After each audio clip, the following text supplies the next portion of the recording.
কাটিগড়া সরসপুরে শিক্ষাক্ষেত্রে বড় সাফল্য। বিধায়ক কমলাক্ষের প্রচেষ্টায় 1021 নম্বর সরসপুর নিম্ন প্রাথমিক বিদ্যালয়কে উচ্চ প্রাথমিক বিদ্যালয়ে উন্নীত করা হয়েছে। দীর্ঘদিন ধরে নিম্ন প্রাথমিক বিদ্যালয় হিসেবে পরিচিত 1021 নম্বর সরসপুর বিদ্যালয়টি রাজ্য সরকারের নির্দেশে এবার উচ্চ মাধ্যমিক বিদ্যালয়ে রূপান্তরিত হয়। খুশির জোয়ার বইছে গোটা এলাকা জুড়ে।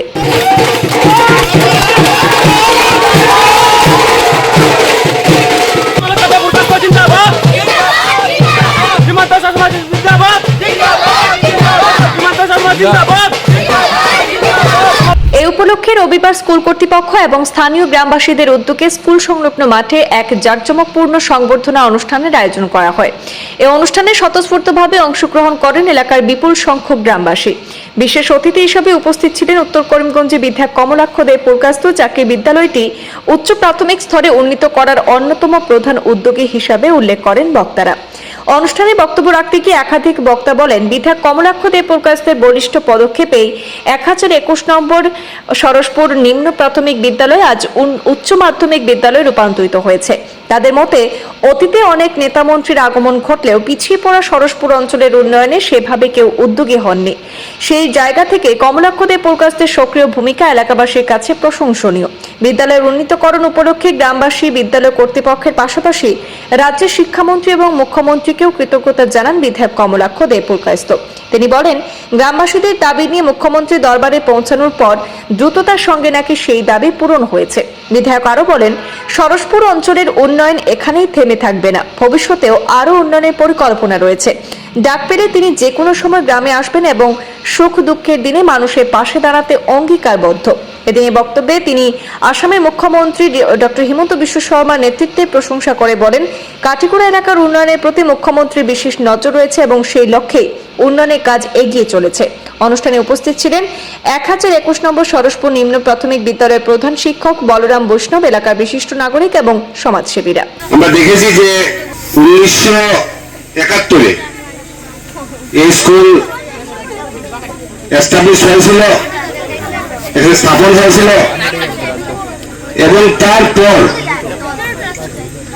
তারপর থেকে আমরা এই অঞ্চলের জনসাধারণ এই স্কুল আমাদের ভরসার জায়গা ছিল।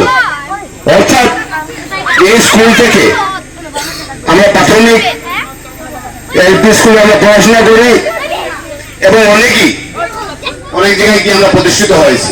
অর্থাৎ 71-এ যখন আমাদের স্কুল প্রতিষ্ঠিত হয়েছিল, সেটাই আমাদের এই অঞ্চলের জন্য একমাত্র শিক্ষা প্রতিষ্ঠান ছিল। অতএব এই 71-এ যাদের মানসিকতা, যাদের চিন্তাধারা এবং যারা এই কথা ভেবেছিলেন যে এখানে একটা এলপি স্কুল করা দরকার এবং সেই সময় যারা পরিকল্পনা নিয়েছিলেন, ওদের প্রতি আমরা শ্রদ্ধা নিবেদন করছি যে সেই সময় এলপি স্কুল করায় আজকে এমই স্কুল হলো, সেটা আমরা সাক্ষী। অর্থাৎ এলপি স্কুলকে আসাম সরকার এমই স্কুলে রূপান্তরিত করলো। আর বিশ্বাস করি আমরা, যেহেতু এলপি এমই হয়েছে, অর্থাৎ এলপি থেকে হাই স্কুল হয় না, এলপি থেকে এমই স্কুল হয়। ইদানিংকালে ভূমি দাদা জমি দিয়েছেন, আমাদের ইনফ্রাস্ট্রাকচারের দরকার। অর্থাৎ এমই স্কুল যখন হয়েছে, তাহলে বিশ্বাস করি যে আপনাদের সবার সহযোগিতা, আপনাদের যদি আশীর্বাদ থাকে, সামনের দিন আমরা একটা ইনফ্রাস্ট্রাকচার তৈরি করব এবং সেই এমই স্কুলকে যাতে হাই স্কুলে রূপান্তরিত করা যায়, তার জন্য আমরা আমাদের প্রচেষ্টা চালিয়ে যাব। তার জন্য কি দরকার? তার জন্য আমাদের ইনফ্রাস্ট্রাকচার দরকার। তার জন্য কি দরকার? তার জন্য ছাত্রছাত্রী দরকার। এবং এই বৃহত্তর অঞ্চলে আমাদের আর উচ্চশিক্ষার প্রতিষ্ঠান নেই। অর্থাৎ আমাদের বাচ্চারা, আমাদের সন্তানরা এলপি পড়াশোনা করবে, প্রাথমিক শিক্ষাদান করবে, তারপর কিন্তু আমাদের এখন পড়াশোনার জায়গা নেই।